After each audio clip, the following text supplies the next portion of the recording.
जय हिंद साथियों, आप सभी का स्वागत है डेली करंट अफेयर की सीरीज में। आज हम लोग लेनी विद दुर्गेश पर 25 मार्च की महत्वपूर्ण करंट की सीरीज पढ़ेंगे। 10 प्रश्न होंगे जो हिंदी और अंग्रेजी दोनों भाषाओं में होंगे। इसका उद्देश्य है कि आपकी भर्ती परीक्षा में आने वाले सभी परीक्षाओं, चाहे वो वनडे की कोई परीक्षा हो, पुलिस हो, लेखपाल हो, बीडीओ हो, पीसीएस हो या केवीएस की परीक्षा हो, यहाँ पर करंट और विविध की संयुक्त सीरीज होगी। ये प्रतिदिन सुबह आप सभी को ई लर्निंग विद दुर्गेश पर लाइव मिल जाएगी। शाम सुबह के 6 बजे तक यह सीरीज आप ई लर्निंग विद दुर्गेश पे देख सकते हैं। इसकी पीडीएफ क्लास खत्म होने के बाद टेलीग्राम पर आप प्राप्त कर सकते हैं। ये सभी क्लास जनपद जौनपुर के सिराज हिंद से आप सभी के लिए लाइव चल रही है। यहाँ पर विश्व टीबी या क्षय रोग या विश्व तपेदिक दिवस हर साल कब मनाया जाता है? 22 मार्च, 24 मार्च, 26 मार्च, 27 मार्च। जितने भी साथी इस वीडियो को देख रहे हैं जवाब जरूर देंगे। जी हाँ, इस प्रश्न का उत्तर होगा 24 मार्च। 24 मार्च को हर साल विश्व टीबी दिवस, क्षय रोग या तपेदिक दिवस के नाम से मनाया जाता है। आइए हम इसकी व्याख्या देख लेते हैं जो आपके परीक्षा के लिए महत्वपूर्ण है। विश्व टीबी या विश्व क्षय या विश्व तपेदिक दिवस हर साल 24 मार्च को मनाया जाता है। विश्व टीबी दिवस मनाने का मुख्य उद्देश्य कि लोगों को टीबी के बारे में बताने के साथ यह जानकारी दी जाए कि टीबी का उनके स्वास्थ्य, समाज और देश की अर्थव्यवस्था पर क्या असर पड़ रहा है। विश्व टीबी दिवस मनाने का मुख्य उद्देश्य यह भी है कि लोग इसके बारे में जागरूक होने के साथ संस्थाओं को पर्याप्त वित्त पोषण सुनिश्चित हो और सरकार समाज अपनी जवाबदेही के साथ समाज के अंतिम व्यक्ति तक बिना किसी भेदभाव के टीबी का इलाज मुहैया कराए। आगे बढ़ते हैं हम इस करंट की सीरीज के अगले प्रश्न की तरफ। प्रश्न नंबर 2 आपके सामने डिस्प्ले पर दिख रहा होगा। स्मार्ट हब व्यापार कार्यक्रम और ऑटो फर्स्ट ऐप लॉन्च करने की घोषणा किसने की? आईसीआईसीआई बैंक, एचडीएफसी बैंक, भारतीय स्टेट बैंक, एक्सिस बैंक। तो बताइए मेरे प्यारे साथियों, इस देश के निर्माताओं, वीडियो को लाइक और शेयर जरूर कर दीजिएगा। ये नया चैनल है आप सभी के लिए। जी हाँ, इस प्रश्न का सही उत्तर होगा एचडीएफसी बैंक। कौन सा बैंक होगा? एचडीएफसी। आइए हम इसकी व्याख्या की तरफ आगे बढ़ते हैं।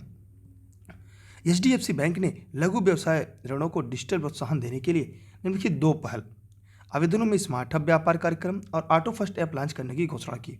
बैंक ने 2.7 मिलियन से अधिक खुदरा विक्रेताओं को जोड़ा और यह हर महीने 100,000 दुकानें खरीद रहा है। एचडीएफसी बैंक की योजना 3 साल में 20 मिलियन खुदरा विक्रेताओं को जोड़ने की है। हम बढ़ते हैं आज के प्रश्न नंबर 3 की तरफ। यहाँ पर पहला सवाल 3 नंबर सवाल है। 5वें वुमेन ट्रांसफॉर्मिंग इंडिया अवार्ड्स में नीति आयोग द्वारा कितनी महिलाओं को सम्मानित किया गया? 42, 60, 75, 85। जी हाँ, इस प्रश्न का सही उत्तर होगा 75। अगर आपने भी इस प्रश्न का उत्तर सी बताया है तो जवाब सही है, 75। आइए हम इसकी व्याख्या देख लेते हैं। नीति आयोग ने कि महिला उद्यमिता मंच वुमेन ट्रांसफॉर्मिंग इंडिया अवार्ड्स के 5वें संस्करण का आयोजन किया।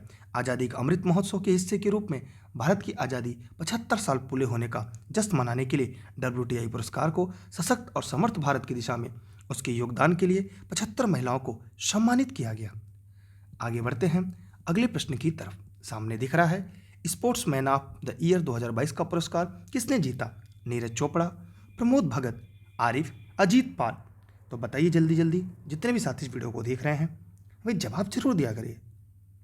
एकदम सही जवाब नीरज चोपड़ा, ये इस प्रश्न का सही जवाब है। आइए हम इसकी व्याख्या की तरफ बढ़ते हैं।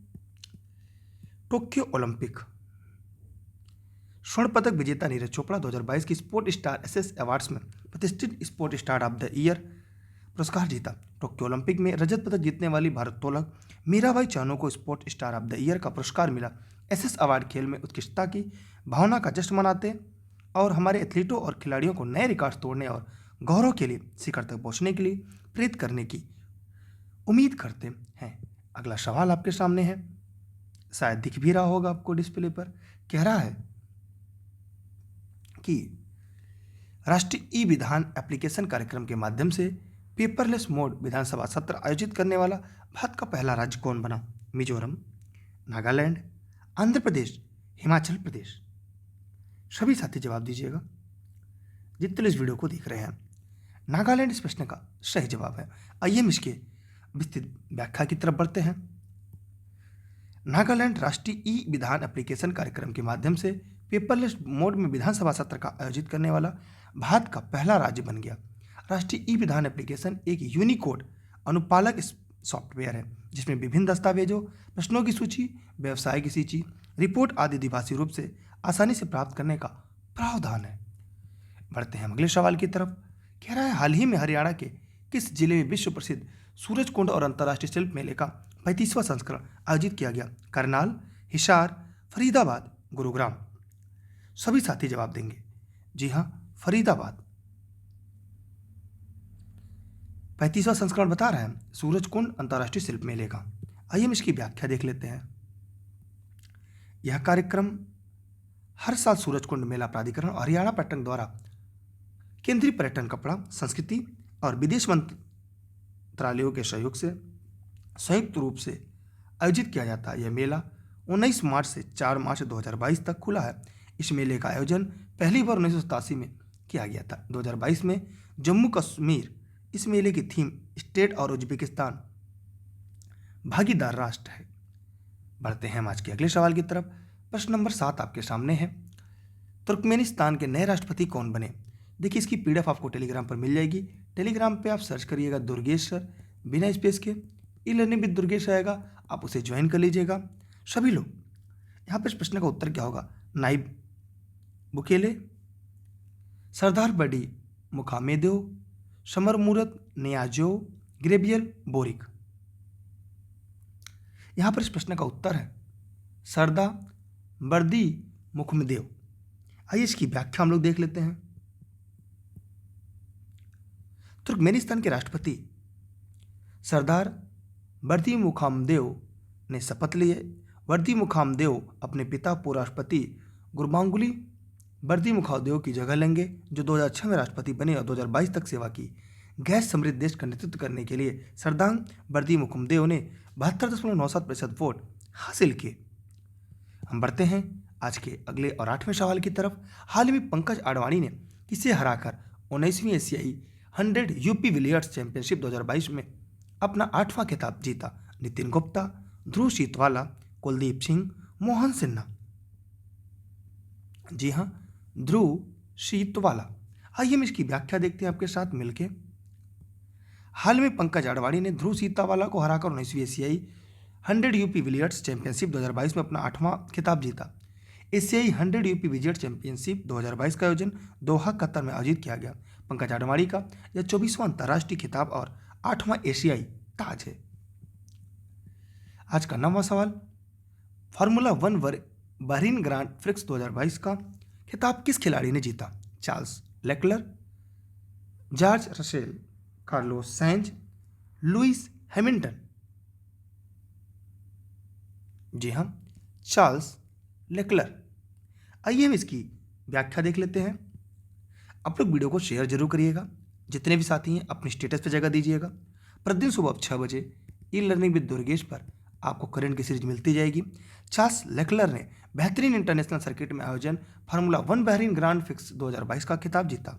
कार्लोस रेंस जूनियर इस प्रतियोगिता में दूसरे स्थान पर हैं, जबकि लुई हैमिल्टन इस प्रतियोगिता में तीसरे स्थान पर। 2022 का यह पहला फार्मूला 1 रेस था। आज का अंतिम सवाल है। इसके साथ मैं आज की टाइम टेबल बता दूं।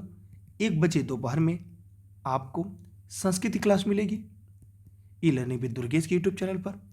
शाम के 7 बजे आपको गणित की सीरीज मिलेगी। जी हाँ, रात के 9:30 बजे आपको ई लर्निंग विद दुर्गेश पर विज्ञान की सीरीज मिलेगी। जी हाँ, ये तीनों सीरीज आपकी परीक्षा के लिए, अगर आप केबीएस या सुपर टेट की तैयारी कर रहे हैं तो ये सीरीज आप देखना ना भूलिएगा, लाइव रह के देखिएगा। किस देश ने शोधकर्ताओं ने अंतरिक्ष में उपग्रह को नष्ट करने के लिए रिलेटिविस्टिक क्लाइस्ट्रॉन एम्पलीफायर नामक लेजर हथियार विकसित किया?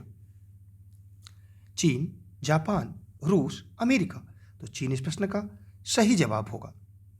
आइए हम इसकी व्याख्या देखते हैं आपके साथ। चीन के शोधकर्ताओं ने एक माइक्रोवेव मशीन रिलेटिव क्लाइस्ट्रॉन एम्पलीफायर विकसित किया, जो अंतरिक्ष में उपग्रहों के जाम नष्ट कर सकती है।